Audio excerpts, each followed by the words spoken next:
Et coucou, on se retrouve aujourd'hui dans une nouvelle vidéo où je voulais vous parler de couple et de spiritualité.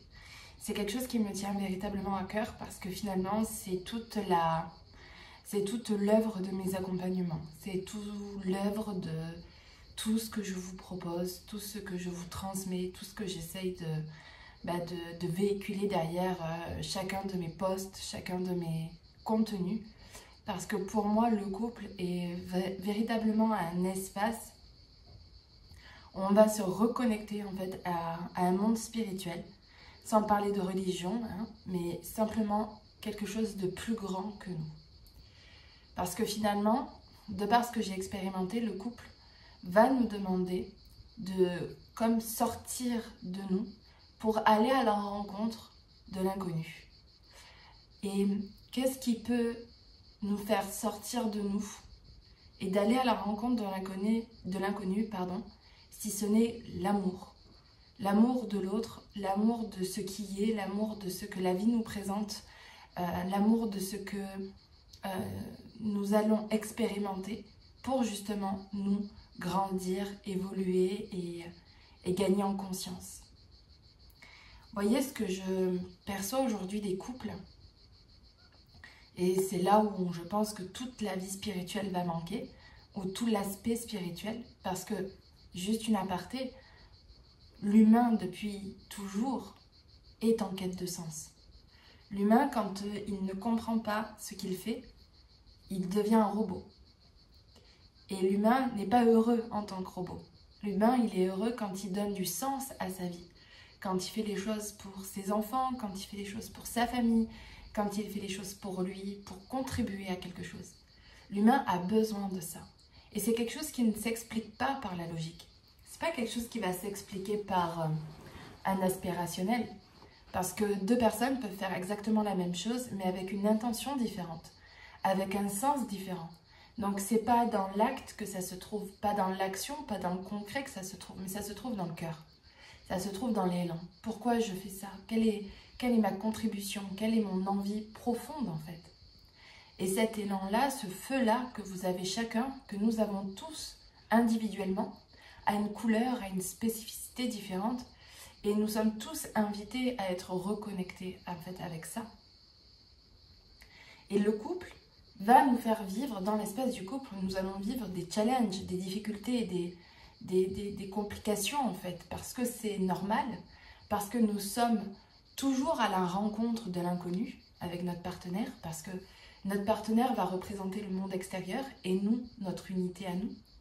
Et en fait, nous allons vivre la dualité, c'est-à-dire, il y a mon monde à moi, tout ce que je connais, tout ce que je sais, ma zone de confort d'une certaine manière, c'est-à-dire mes perceptions, ma vision du monde, et encore que j'évolue tout le temps, donc moi aussi je suis en perpétuel mouvement finalement, et à la fois, je vais rencontrer quelqu'un et je vais créer quelque chose avec quelqu'un, mais qui m'est inconnu en fait, tout le temps.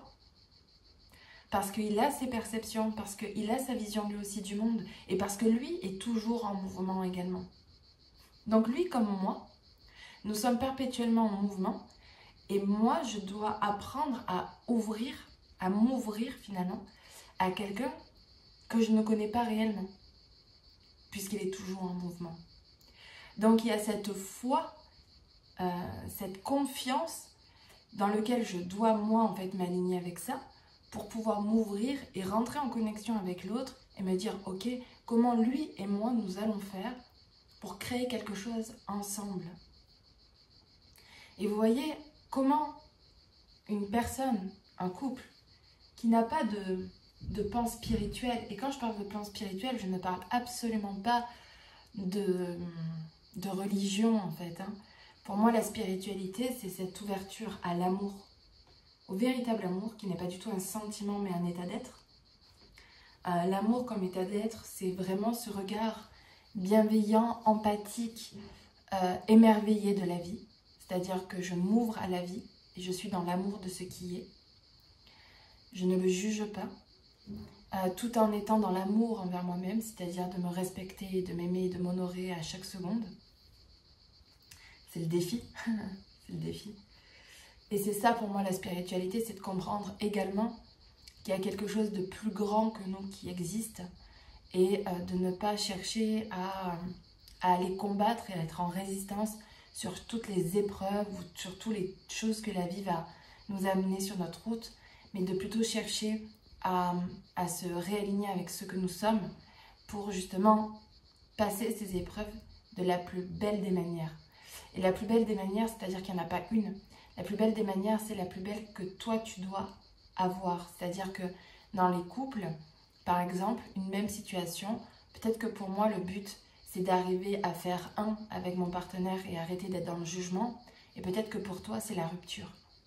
Tu vois, parce que ça dépend de ton histoire, ça dépend de ce que tu vis toi, ça dépend de ton chemin initiatique à toi. Parce que je crois profondément que chaque individu sur cette planète a un chemin initiatique. Tu le vois vraiment dans les films fantastiques. Là, en ce moment, je suis en train de me retaper Game of Thrones.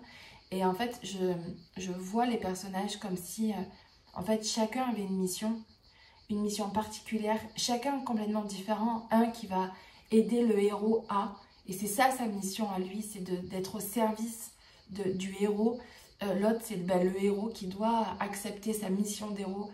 Je sais pas si ça se dit. Bref, chacun a sa mission et il va avoir des challenges dans sa vie.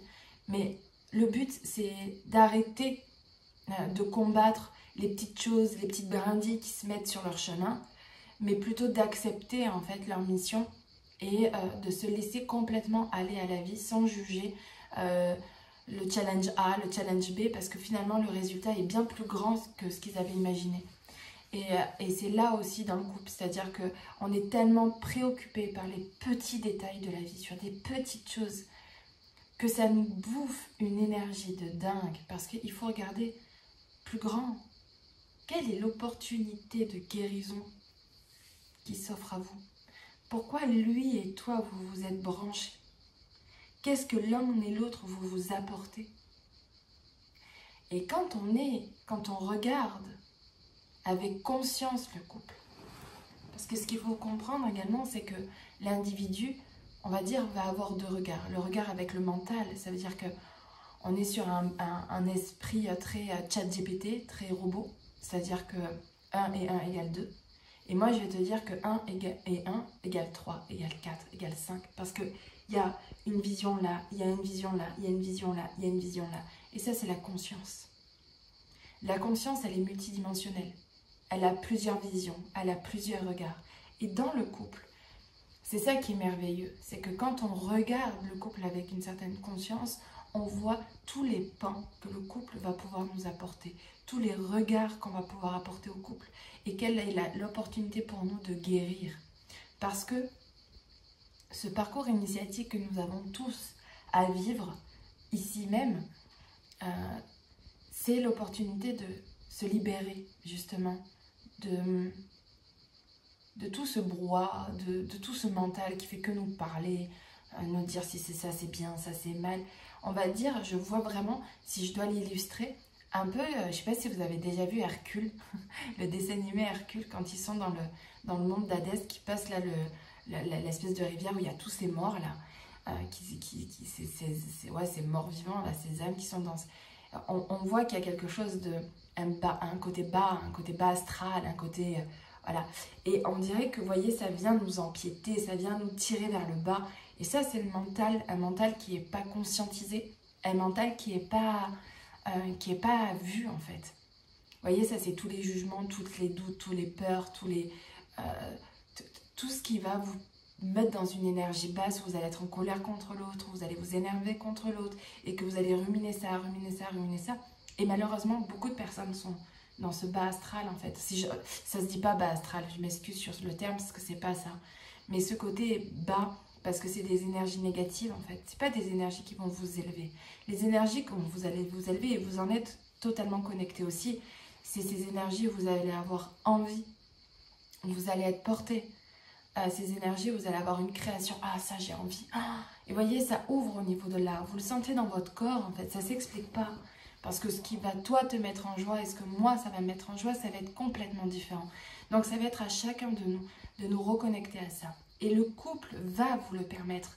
Parce que le couple est vraiment là pour aller toucher du doigt. C'est pour ça que pour moi, le couple est un portail d'initiation, un portail initiatique, un portail d'éveil, parce qu'il va venir toucher tous les endroits où votre mental va vous diriger. Donc toutes vos peurs, tous vos blocages, toutes vos blessures, tout ce qui va être en lien en fait avec ce mental bas qui a besoin d'être épuré. Parce que quand vous allez regarder de manière micro et de manière macro le monde, de manière micro, ça va être votre vie à vous, voyez, votre couple. Quand vous avez dans votre couple beaucoup de disputes, beaucoup de jugements, beaucoup de peur, beaucoup de colère, si vous le mettez de manière macro, où est-ce qu'on va retrouver beaucoup de colère, beaucoup de haine, beaucoup de... C'est les mêmes énergies, fois 1000, fois 10 000 peut-être, bon, peu importe, sur une échelle, mais qui créent des mêmes guerres, qui créent les mêmes conflits. C'est les mêmes énergies. Et donc c'est pour ça que je vous parle toujours, et dans la méthode que je vous propose, c'est de trouver la paix dans votre couple, pour que justement ces énergies que vous allez vous-même entretenir ne viennent pas au service de la guerre, du combat, mais viennent au service de l'amour, de la paix, de la joie. C'est pas du tout le monde des bisounours. Hein. Mère Teresa, je pense pas qu'elle vivait au monde des bisounours. Mais je pense qu'elle a fait le choix, un choix conscient, d'aller œuvrer dans des espaces de conscience, des espaces d'amour. Parce que si le but pour nous, c'est de trouver la paix, parce qu'on est tous devant notre poste de télévision, dire que c'est complètement inadmissible ce qui se passe dans le monde, et à la fois, qu'est-ce que vous entretenez, vous, dans votre jardin? Qu'est-ce que vous entretenez? Le monde, tout le monde est interconnecté par des énergies, par tout. Donc si chacun de nous, comme un colibri, allait faire sa part du marché pour entretenir l'amour plutôt que la haine, notre monde changera. C'est une certitude. Donc ça va être à nous, individuellement, d'aller faire en sorte d'apaiser ce que nous avons, chacun de nous, à apaiser en nous, pour pouvoir contribuer à un monde meilleur. Et c'est peut-être ça, aujourd'hui, ce que le couple peut apporter. C'est d'aller apaiser des endroits à l'intérieur de toi qui sont en colère, des endroits en toi qui sont insécures, pour justement apprendre à trouver la sécurité. Et c'est pour ça que j'ai créé la méthode élévation amoureuse. Cette méthode, ça va t'aider en fait à comprendre comment le couple va venir te bousculer de l'intérieur et comment du coup, en comprenant ça, tu vas pouvoir trouver la paix. Donc si tu veux plus d'informations sur cela, je t'invite à rentrer dans ma description là, de la vidéo et tu auras le lien pour avoir plus d'infos. Et si tu as besoin de rentrer en contact avec moi parce que tu as des questions plus précises et tu as besoin de comprendre certaines choses, mais tu n'hésites pas, il y a mon contact Instagram pour venir du coup me parler. J'espère que cette vidéo aura pu t'inspirer, aura pu peut-être toucher des endroits à l'intérieur de toi qui ont envie d'être soutenus et de pousser cet élan en fait vers la paix. Et en tout cas, je te dis à très bientôt.